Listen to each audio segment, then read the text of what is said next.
ரொம்ப நாள் கழிச்சு நான் ராஜ்மோகன் அண்ணன் முகத்தை பார்த்தேன். ரொம்ப நாள் கழிச்சு புஷி அண்ணாவோட முகத்தை ரொம்ப கிளியராக க்ளீன் ஷேவில் பார்த்தேன். எல்லோரும் வராங்க, தலைவரை காணோம். என்ன டிஸ்கஸ் பண்ணிருப்பாங்க? தலைவர் வழிகாட்டுதல் தானே அறிக்கையிலையும் போட்டிருக்கு, என்ன இது காணோம்? அப்போ யார் வழிகாட்டுவான்னு நமக்கு குழப்பமாக இருக்குது. சரி, ஓகே, அப்போ இனிமேல் தான் கொஞ்சம் யோசிக்க ஆரம்பிச்சிருக்காங்க. நான் கூட நேற்று நைட்டு கொஞ்சம் யோசிக்க ஆரம்பிச்சிருக்காங்க. சரி, இன்றைக்கி வந்து உட்காருவாங்க, ஏதாவது வழிகாட்டல் பண்ணுவார் அப்படிலாம் பார்த்தா திரும்பவும் நிறைய தகவலாக தான் வருது. அதுவும் நேற்றெல்லாம் கட்சியை கலைக்க போகிறாங்கன்ற ஒரு தகவல் வருது, என்னென்னமோ தகவல் நிறைய வருது. இன்றைக்கி ஒரு தகவல் வருது, புஷி ஆனந்த் அவருடைய உச்சபட்ச அதிகாரத்தை எல்லாம் எடுத்து அதை பொறுப்பு இருக்கும், ஆனால் அவருக்கான அதிகாரம்லாம் பறிக்கப்பட போவதா ஒரு தகவல். மாமாவை காணோம், ஜெகதீஷ் காணோம், அப்புறம் ரமேஷ் காணோம். மாடாக உழைச்சாரு, ஸ்டேஜில் எப்படி கத்தி பேசினார் எங்கள் தலைவர், அப்படி பார்த்தாருல்ல. எங்கே அவர் எங்கே? அப்புறம் லயலமணியை காணோம், சோனியா அவங்கள காணோம், வெங்கட்ராமனை காணோம். முக்கியமான ஒரு சேனல்ஸில் இருக்கிற ஜேர்னலிஸ்ட்டு, அதில் வேலை செஞ்ச ஆளுங்க எல்லாத்தையுமே ரொம்ப வேகமாக ஸ்போக் பர்சனாக வளர்க்க போகிறதா ஒரு தகவல். இவங்க எல்லாரையுமே வாய்ஸ் ஆஃப் காமனில் ஏற்கனவே எடுத்துட்டாங்க. இப்போ அதுலேருந்து ஸ்போக் பர்சனாக உங்களுக்கு இன்னொன்று சொல்லவா, வாய்ஸ் ஆஃப் காமனில் தான் ராஜ்மோகனும் வேலை செய்கிறாரு. அவர் சம்பளத்துக்கு வேலை செய்கிறாரு. அவருக்கு வாய்ஸ் ஆஃப் காமன் ஆஃபீஸில் ஒரு ரூம் இருக்குது, டெய்லி வந்து வேலைக்கு வந்துட்டு போகணும். அவர் சம்பளத்துக்கு வேலை செய்கிறாரு. சம்பளம் போடுறது ஆதவ் டீம். அப்போ புஷிக்கு வந்து ஒரு பவர் வேணும். அவர் சொல்கிற ஆள், அவருக்கு அவங்க நியமனத்துக்கு தான் சண்டை. அது ஓப்பனாகவே சொல்கிறாங்க, நியமனம் தான் சண்டை. ரெண்டு பேருமே அடிச்சுக்கிறாங்க, நியமனம் தான். இந்த நியமனம் அத்தாரிட்டி, சைனிங் அத்தாரிட்டி எங்களுக்கு வேணும். 50க்கும் மேற்பட்ட உலக நாடுகளில் 100 கோடிக்கும் அதிகமான ஆகாயம் தமிழ் பார்வையாளர்களுக்கு பேரன்பும் திருநன்றி. ஆகாயம் நேயர்களுக்கு வணக்கம். தாவேகாவினுடைய அடுத்த கட்ட செயல்பாடாக அவங்க வந்து ஒரு 28 பேர் கொண்ட நிர்வாக குழு ஒன்று அமைச்சிருக்கிறாங்க. அந்த குழுவினுடைய நடவடிக்கைகள் எப்படி இருக்க போகுது, தாவேகாவினுடைய நடவடிக்கைகள் இன் ஜெனரல் எப்படி இருக்கு அப்படின்றது குறித்து பேச போகிறோம். நம்ம கூட பத்திரிகையாளர் திரு சேகுவார் அவர்கள் இருக்காங்க. வணக்கம் பிரதர். வணக்கம் பிரதர்.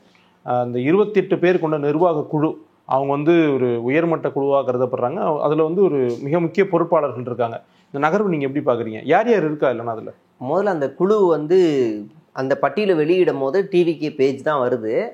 அதில் பெருசாக எதுவுமே இல்லை. ஆனால் அவங்க சம்மந்தப்பட்ட நபர்கள்லாம் என்ன சொன்னாங்கன்னா, இந்த குழு வந்து இனி வரக்கூடிய காலங்களில் சமூகத்தில் நடக்கக்கூடிய பணிகளை ரியாக்ட் ஆவாங்க, ஸ்போக் பர்சனாக இருந்து பேசுவாங்க. ஆமாம், அப்படி பேசுவாங்க. இவர்கள் அனைவரும் நேரடியாக தலைவரின் கண்காணிப்பில் இருப்பாங்க அப்படின்னு அந்த ஸ்ப்ரெட் ஆச்சு. இது ட்விட்டர் ஃபுல்லாக நேற்று எல்லாரும் நிறைய பேர் இதை தான் கோட் பண்ணாங்க, நேரடி கண்காணிப்பில் இருப்பாங்க. இந்த வார்த்தை அதிகமாக பதிவாச்சு. இன்னைக்கு அந்த 28 பேர் கூடுறாங்க, விஜயை காணோம். அந்த 28 பேர் கூடி பேசியிருக்காங்களா? ஆமாம், இன்னைக்கு கூடினாங்க. அதான் ஃப்ளாஷ் நியூஸ். இன்னைக்கு ரொம்ப நாள் கழிச்சு நான் ராஜ்மோகன் அண்ணன் முகத்தை பார்த்தேன். ரொம்ப நாள் கழிச்சு புஷி அண்ணாவோட முகத்தை ரொம்ப கிளியராக க்ளீன் ஷேவில் பார்த்தேன். எல்லோரும் வராங்க, தலைவரை காணோம். என்ன டிஸ்கஸ் பண்ணிருப்பாங்க? தலைவர் வழிகாட்டுதல் தானே அறிக்கையிலையும் போட்டிருக்கு, என்ன இது காணோம்? அப்போ யார் வழிகாட்டுவான்னு நமக்கு குழப்பமாக இருக்குது. ஒன்றுமே புரியலை இந்த கட்சிக்குள்ளே நமக்கு. பொதுவாக நடக்குது, இப்போ ஒரு குழு அமைக்கிறாங்கன்னா, பிஎம்கேல ஒரு குழு அமைக்கிறாங்கன்னா, அந்த குழு ராமதாஸோ இல்லை அன்புமணியோ இல்லாமல் அந்த குழு தனியாக கூடிருமா? 2 பேர் யாரோ ஒருத்தர் கண்டிப்பாக இருப்பாங்க. திமுகவில் அப்படி கூடிருமா? அதிமுக இது ஒரு ஸ்ட்ரக்சரே எனக்கு புரியல. என்ன இது இது இது எனக்கு எப்படி இருக்குன்னா, இதுவும் ஒரு டம்மி. ஏற்கனவே இந்த டிவிக்கேன்னு ஒரு ஆப்பை உருவாக்கும் போது அதுவும் என்ன சொன்னா, இனிமேல் நீங்கள் என்ன பண்ணுறீங்கன்னு உங்கள் தலைவர் வந்து நம்ம வந்து உங்களை எல்லாரும் நேரடியாக கண்காணிச்சுக்கிட்டே இருப்பார். அப்போ திரும்ப அவன் கேட்பான், தலைவர் யார் கண்காணிக்கிறது? நேற்று தான் நம்ம இன்டர்வியூவில் பேசணும், எல்லாரையும் மானிட்டர் பண்ண முடியும், விஜய் மட்டும் மானிட்டர் பண்ணவே முடியாது. இன்னைக்கு என்ன வேலை? தலைவர் அவருக்கான ஒரு பர்சனல் லைஃப் அதெல்லாம் இருக்கும் தானே. அரசியல் வந்துட்டா பர்சனல் லைஃப்லாம் இருக்கா? எனக்கு ஒன்றுமே புரியல. இன்னைக்கு கட்சியோட முக்கியமான நிகழ்வு, அப்போ நீங்கள் அதை ஒதுக்கி வச்சுட்டு இது அதுவும் முக்கியமான ஒரு சம்பவத்தை பண்ணிட்டு வந்திருக்கீங்க. அதில் 28 பேர் நீங்கள் உருவாக்கிறீங்க. சரி, ஓகே, அப்போ இனிமேல் தான் கொஞ்சம் யோசிக்க ஆரம்பிச்சிருக்காங்க. நான் கூட நேற்று நைட்டு கொஞ்சம் யோசிக்க ஆரம்பிச்சிருக்காங்க. ஆனால் சரி, இன்றைக்கி வந்து உட்காருவாங்க, ஏதாவது வழிகாட்டல் பண்ணுவார் அப்படிலாம் பார்த்தா திரும்பவும் நிறைய தகவலாக தான் வருது. அதுவும் நேற்றெல்லாம் கட்சியை கலைக்க போகிறாங்கன்ற ஒரு தகவல் வருது, என்னென்னமோ தகவல் நிறைய வருது. இன்றைக்கி ஒரு தகவல் வருது, புஷி ஆனந்த் அவருடைய உச்சபட்ச அதிகாரத்தை எல்லாம் எடுத்து அதை பொறுப்பு இருக்கும், ஆனால் அவருக்கான அதிகாரம்லாம் பறிக்கப்பட போவதா தகவல். யாரா இந்த ஆனால் இன்னைக்கு விஜய் இந்த கூட்டத்துக்கே போகலை. ஆனால் அந்த செய்தியோட தலைப்பு என்ன வருதுன்னா, புஷி ஆனந்த் அவர்களுடைய பவரை பறிக்க போகும் விஜய் அப்படின்னு தான் அந்த டைட்டிலே வருது. ரொம்ப பிரபலமான ஒரு சேனல், அதிகமாக அவங்கள ட்ரோல் பண்ண ஒரு எல்லாருமே ட்ரோல் ப்ளஸ் பாசிட்டிவ் எல்லாத்தையும் காட்டக்கூடிய ஒரு பிரபலமான மெயின் ஸ்ட்ரீம் மீடியா. அப்படி ஒரு ஆனால் இன்னைக்கு விஜய் போகவே இல்லை.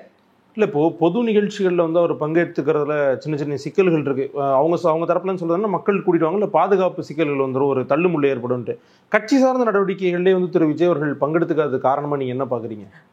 அதுதான் நமக்கு குழப்பமா இருக்கு. நீ எனக்கு கூட விளக்கணும். கட்சி தொண்டர்கள் கேள்வி கேட்க ஆரம்பிச்சிட்டான், ஸ்பேஸ்ல எல்லா இடத்துலையும் கேட்க ஆரம்பிச்சிட்டான். கொஞ்ச நாள் முன்னாடி ஒரு கூட்டம் நடந்துச்சுல்ல, இந்த ஸ்டாம்பேட்டுக்கு அப்புறமா ஈசிஆர்ல நடந்தது சொல்றீங்க? ஆமா, அப்ப விஜய் உள்ள வீட்டு அந்த இதுக்குள்ள போனாரு, நம்ம பார்த்தோம். அது அப்பதான் அந்த காலில் விழுகிறதெல்லாம் வீடியோலாம் வந்துச்சு. உள்ள விஜய் போயிட்டு தான் வந்தாரு.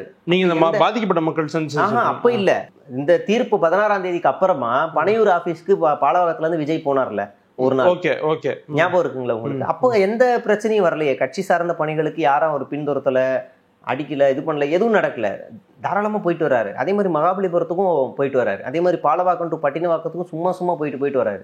அப்போ இதெல்லாம் அவங்க சும்மா செட் பண்ணிக்கிற நரேட்டிவ் தான். நான் வந்தா கூட்டம் வந்துடும், பாதுகாப்பு வேணும், சகல இது வசதிகள் வேணுங்கிறலாம் இவங்களா செட் பண்ணிக்கிறது தான். நம்ம பார்த்தாலே தெரியுது. சும்மா நீ ஒரு கேட்டுக்கு வெளியே வந்தாலே ஷாருக் கான் மாதிரி எல்லாரும் கத்துறாங்கன்ற மாதிரி இருந்தா கூட நம்ம ஏதோ நம்பலாம், உண்மையிலேயே இப்படி ஒரு மனுஷன் இருக்காங்க அப்படின்னு. அப்படிலாம் எதுவுமே கிடையாது, ரொம்ப நார்மலா இருக்கு.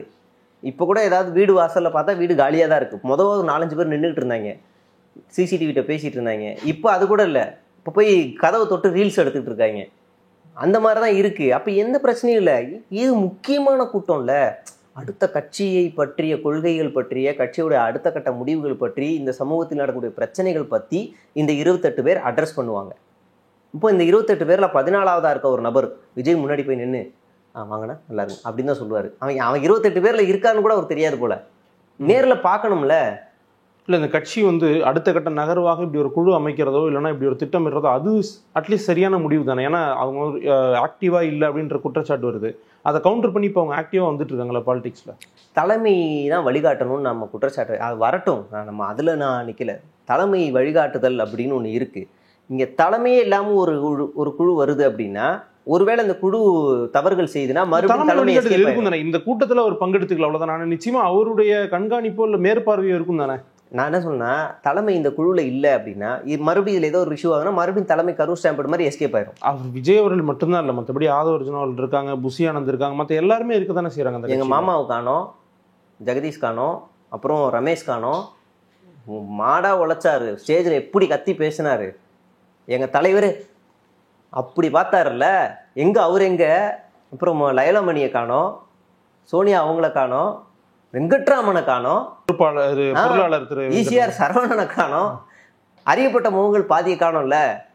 அப்போ விஜய் மட்டும் இல்லை, நிறைய பேர் காணும். அதை நம்ம பேசலாம். அது கூட சம்பந்தம் இல்லாத மரிய வில்சன் உள்ள வராரு.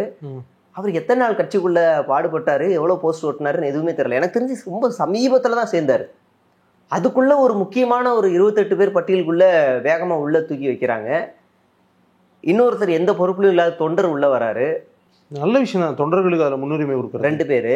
அப்போ நீங்கள் நல்ல விஷயம்னு சொன்னீங்கன்னா, பொதுவாக ஒரு கட்சிக்குள்ள 50% பெண்கள் இருக்கணும்னு ஒரு ஒரு டாக் எப்போவுமே இருக்கும். ஆனால் அதிகபட்சமாக 20லேருந்து 30 தான் வைப்பாங்க. இது ஆனாலப்பட்ட பெரிய கட்சிகளுக்கே இவங்க அது கூட வைக்கல, வெறும் 1%, ஒரே ஒரு பொண்ணு மட்டும்தான் இருக்குது இதில்.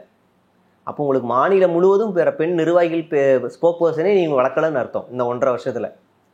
சாதாரண ஒரு யூடியூப் சேனலே ஒரு பொண்ணை இன்டர்ன் எடுத்தாங்கன்னா டக்குன்னு அவங்களை ட்ரெயின் பண்ணி ஒரு ஆங்கர் லெவலில் ஒரு அரசியல் படுத்தி பயங்கரமாக ட்ரெயின் பண்ணி கொண்டு போயிடுவாங்க.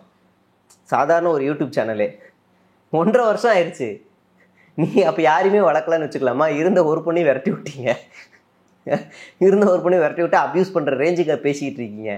இன்னொருத்தவங்க பயமாக ஒருத்தவங்க இருந்தாங்க, அவங்க என்ன ஆனாங்க, அவங்க என்ன எதில் இருக்காங்கன்னே தெரியல. அவங்க மாநில துணை பொறுப்பு, அவங்களும் இந்த பட்டியலில் இல்லை. இப்படி பேசினா நம்ம இப்படியும் பேச முடியும். இல்லை, இந்த அறியப்பட்ட முகங்கள் ஏன் இல்லைன்னு நீங்கள் நினைக்கிறீங்க? இப்போ நீங்கள் சொன்ன பட்டியலிட்டவர்கள்லாம் ஏன் இல்லை? இது நமக்கு கிடைச்ச தகவல் தான். 2 லாபிஸ், ஒன்று ஆதவ் லாபி. நீங்களே இப்போ நிறைய தகவல்னே சொல்ல ஆரம்பிச்சு. அவங்களே சொல்லணும், நான் சொல்லப்படாதா? அவங்க என்னைக்கு உறுதின்னு சொல்கிறாங்களோ நானும் உறுதின்னு சொல்கிறேன். ஒருவேளை நான் சொல்கிறது தப்புனா அவங்க என் மேலே என்ன ஆக்ஷன் வேணாலும் எடுக்கட்டும், அதுக்கு எனக்கு பிரச்சனையே இல்லை. எனக்கு வந்து ஒரு 4 பேர் கூட்டம், அந்த கட்சியில் 4 பேர் கூட்டம் போட்டு பேசுவாங்க, ரொம்ப ரகசியமானதுப்பா அப்படின்னு பேசுவாங்க. அதில் இருக்க ஒரு ஆள் வந்து என்ன இப்போ தானே ரகசியம் பேசினாங்கன்னுவாங்க. அப்போ நான் வரும்போது நான் அதை ரிவீல் பண்ணுறேன். நான் அதை அவரை சொல்ல, இது அவர் யாருன்னா சொல்ல மாட்டேன். அது ரொம்ப நம்பிக்கையான சோர்ஸ், அதெல்லாம் நானும் உண்மையாக இருக்கணும் சோர்ஸில்.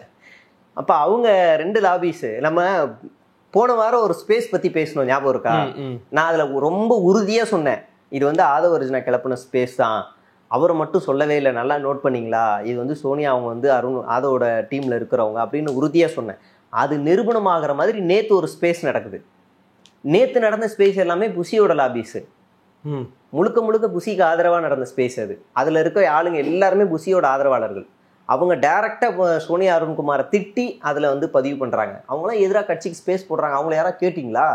என்ன நினச்சிட்ருக்கீங்க? ஒரு கட்டத்துக்கு மேலே போய் விஜயவே அப்யூஸ் பண்ணுறானுங்க. அசிங்கமாக திட்டுறதுன்னு அவ்வளோ ஓடுது, எக்ஸ்ட்ரீம் போகுது இந்த ஸ்பேஸு. 2 ஸ்பேஸுமே நாகரிகமாக நடந்துக்கல, அது வேற. ஆனால் 2 வேற லாபிஸ்ல இருந்து பேசுகிறாங்க. அது வந்து உங்க சோர்ஸ் சொல்ற தகவல், இந்த மாதிரி 2 லாபி இருக்கு, சண்டை போட்டுக்கிறாங்க. ஆமாம். ஆதவ் டீம் என்ன விரும்புது அப்படின்னா, புஷி இருக்கணும், கட்சிக்குள்ள ஃபீல்டு ஒர்க்குக்கு இருக்கணும், ஆனால் அவர்கிட்ட இருக்கிற பவர்ஸ் எல்லாத்தையுமே எடுக்கணும். அவர் அந்த நியமிக்கிற பொறுப்புகள் அவர் கையில் இருக்குல்ல, நியமிக்கிற ஒரு அத்தாரிட்டி, சிக்னேச்சர் அத்தாரிட்டி இருக்குல்ல, அது அவர்கிட்ட இருக்கக்கூடாது, அது இவருக்கு வரணும். ஆனால் அது சரியான நகர்வா? இப்போ நீங்கள் சொல்கிறத அடிப்படையாக சொல்கிறேன், எனக்கு அது உண்மை தன்மை தெரியல. ஏன்னா இது வந்து விஜய் மக்கள் மன்றமாக இருக்கும்போதே அதை கன்ஸ்ட்ரக்ட் பண்ணி அதை வந்து பாதுகாத்த 2 பேரில் எஸ்ஏசி அவர்கள் ஒரு பக்கம்னா, இன்னொன்று வந்து திரு ஆனந்த் அவர்கள் தான். ஆமாம், அவருக்கு மாவட்ட செயலாளர்கள் தெரியும். இப்போ கூட சமீபத்தில் நடந்த கூட்டத்தில் இறங்கி, அதாவது ரோட்டில் இறங்கி கண்ட்ரோல் பண்ணுறது, ஃப்ரண்ட் லைனில் லீட் பண்ணுறதுன்னு இருக்குல்ல, அதை உள்ள பண்ணிட்டு இருக்குது அவர் தானே. அவர் தான் இனிமேல் அதை மட்டும் தான் பண்ணணும். சைனிங் அத்தாரிட்டி அவருக்கு இருக்கக்கூடாதுன்னு இந்த டீம் விரும்புது.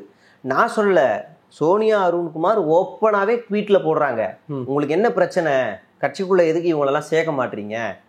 அவங்க சொல்கிறதான கட்சியினுடைய முடிவை எடுத்துக்க முடியாதுல்ல. சரி, இவங்க சொல்லியிருக்காங்கன்னா இவங்க மேலே நடவடிக்கை எடுக்கலாம்ல, நீங்கள் பேசுகிறது தப்புன்னு. இவங்க கட்சியோட அபிமானி தானே, இவங்க மேலே நடவடிக்கை எடுக்கலாம்ல. கட்சியில் இருக்க விர்ச்சுவல் வாரிஸ் 12 கேள்வி கேட்குறான் புஷி ஆனந்துக்கும் விஜய்க்கும். நீங்கள் என்ன பண்ணுறீங்க, உங்கள் ட்விட்டர் ஐடி நீங்களே யூஸ் பண்ணுங்கன்னு கீழே இருக்க ஒரு தொண்டர் அட்வைஸ் பண்ணுறான். அவனே மறுபடியும் இன்னொரு 5 அட்வைஸ் பண்ணுறான். சோனியா அருண்குமார் போட்ட உடனே பின்னாடி இங்கேருந்து ஒரு டீம், ஒரு அஃபிஷியலான ஒரு ஐடி, ஒரு பர்சன், அவன் என்ன பண்ணுறான்னா, உங்களுக்குலாம் என்ன அக்கறை இருக்குன்னு திரும்ப ரிப்பீட் கேள்வி கேட்குறான். நமக்கு அப்பட்டமாக தெரியுது இது ஒரு கேங், 2 கேங் வார் தான் ஆன்லைனில் நடந்துக்கிட்டு இருக்குது அப்படின்னு இப்போ அப்பட்டமாக தெரியுது. பச்சையாகவே சொல்கிறாங்க. அன்றைக்கி அவன்லாம் பேசுனானே, இதில் என் பேர் நான் சொல்கிறான், சேகுவாராக்கெல்லாம் எவன்டா கமெண்ட் கொடுக்காம இருக்கீங்க, அவன்லாம் அவ்வளோ பேசுகிறான்னு என்னெல்லாம் வேறு எழுத்துடுறானுங்க. அந்த அளவுக்கு அந்த சண்டை முத்துது.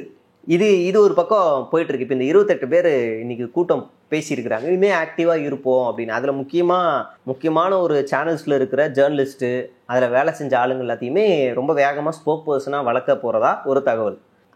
அந்த முக்கியமான அந்த சேனல்ஸில் ஒர்க் பண்ணியிருக்காங்களே, ஒரு நல்ல அறியப்பட்ட முகங்களாக இருக்கக்கூடிய ஜேர்னலிஸ்ட்டை, இவங்க எல்லாரையுமே வாய்ஸ் ஆஃப் கமெண்ட்ல ஏற்கனவே எடுத்துட்டாங்க. இப்போ அதுலேருந்து ஸ்போக் பர்சனாக எப்படி இவங்க ரமேஷையும் லைலாமணியும் வளர்த்து கொண்டு வந்தாங்களோ அந்த மாதிரி அந்த 4 பேரை வளர்க்க போறதா ஒரு பேச்சு. ஆனா ஒரு பாசிட்டிவான விஷயம், நல்ல விஷயம் தான். அப்படி வளர்த்தா நல்ல கட்சிக்கான நல்ல பேச்சாளர்களோ பேச்சாற்றல் இருந்தா தேவை. லைலாமணி எல்லாம் அங்க இருக்க வேணாம், இவரெல்லாம் நல்ல ஆளுங்க. அவங்க இல்ல அப்படி சொல்ல வரல, அவங்க வந்து பார்ட்டி மென். அது தாண்டி வெளியே இருந்து ஸ்போக்ஸ் நல்ல விஷயம் தானே. வெளியில இந்த வாய்ஸ் ஆஃப் காமன்லேயே வேலை செய்யற ஆளுங்க. உங்களுக்கு இன்னொன்னு சொல்லவா, வாய்ஸ் ஆஃப் காமன்ல தான் ராஜ்மோகனும் வேலை செய்யறாரு. அவர் வந்து சம்பளத்துக்கு வேலை செய்யறாரு. அவர் இண்டிபெண்டா இல்ல அவருக்கு வாய்ஸ் ஆஃப் காமன் ஆஃபீஸ்ல ஒரு ரூம் இருக்கு, டெய்லி வந்து வேலைக்கு வந்துட்டு போகணும். அவர் சம்பளத்துக்கு வேலை செய்யறாரு. சம்பளம் போடுறது ஆதவ் டீம். சத்தியமாங்க. இன்னும் 2-3 பேர் இருக்கிறாங்க, அவங்க பேர்லாம் நானே கேட்டா, என்னங்க இவர் அங்கேயே இருக்காரு? ஆமாங்க. என்னங்க சொல்றீங்க? வேற வழி இல்லைங்க, சம்பளத்துக்காக வேற பல்ல கடிச்சுக்குள்ள வேலை செய்யறாங்க. நான் அவரை பார்த்து வேந்தங்க அப்படின்னு இந்த இன்டர்வியூ முடிஞ்ச உடனே சொல்றாரு, யாருன்னு உங்களுக்கே செம்ம ஷாக்கா இருக்கு. ஏங்க இவரா வாய்ஸ் ஆஃப் காமன்ல அப்படி எனக்கு ஷாக்கா இருந்துச்சு. அவங்க இருக்காங்க பண்றாங்க. இவரே அங்க ஒரு எம்ப்ளாயி தான். இப்போ இந்த 2 அணியா சேர்ந்து செயல்படுறதுக்கான ரீசன் என்னவா இருக்கும்? பவர் ஷேரிங்ன்றது வேற, கட்சிக்கு பவர் இருந்தால் தானே இவங்களுக்கு பவர் ஷேரிங் கிடைக்கும். கட்சி பவர்லாம் ரொம்ப பெருசா இல்லை. இங்கே என்னன்னா, யார் நினைச்சாலும் கட்சிக்குள்ள யாரை வேணாலும் கூட்டு வரணுன்ற அத்தாரிட்டி மட்டும் எல்லார்ட்டையுமே இருந்துச்சுன்னா இந்த கேங் வார் உடனே முடிஞ்சிடும். பட் அது மொத்தமாக ஹோல்டு பண்ணுறது திரு ஜான் ஆரோக்கியசாமி அவர்கள் தான்ற கருத்து வருது. நீங்களே கூட வச்சிருக்கீங்க, இவங்க சண்டை போட்டுக்கிறாங்க ஒரு பக்கம், பட் இவங்க சண்டை போட்டுட்டு இருக்கிற தரப்பினராலே திரு விஜய் அவர்களை நேரடியாக போய் பார்க்க முடியாது, பேச முடியாது. ஜான் வந்து நியமனத்தில் தலையிடுவாரா அப்படின்னு பார்த்தா நிச்சயமா பண்ணுவார். ஆனால் அறியப்பட்ட முகங்களை அவர்கிட்ட பேச முடியும். இப்போ ஜானுக்கு வந்து ஃபர்வேஸ் யாருன்னு தெரியுமா? இவன் நல்லா இருப்பா, பயங்கரமானப்பா, செலவு பண்ணுவான்ப்பானா ஓகேன்றுவார். பிகேவும் அப்படி தானே, அவங்க டீம் கீழே ரிசர்ச் பண்ணி என்ன கொடுக்குதோ ஓகேன்றுவார்ல, அப்படியான ஆள் தானே அவர். அப்போ புஷிக்கு வந்து ஒரு பவர் வேணும். அவர் சொல்ற ஆளு அவருக்கு, அவங்க நியமனத்துக்கு தான் சண்டை, நியமனத்துக்கு தான் சண்டை. அது ஓப்பனாவே சொல்றாங்க, நியமனம் தான் சண்டை. 2 பேருமே அடிச்சுக்கிறாங்க, நியமனம் தான். இந்த நியமனம் அத்தாரிட்டி, சைனிங் அத்தாரிட்டி எங்களுக்கு வேணும். உங்களுடைய நேரத்துக்கும் பல்வேறு கருத்துக்களுக்கும் ரொம்ப நன்றி. நன்றி பிரதர்.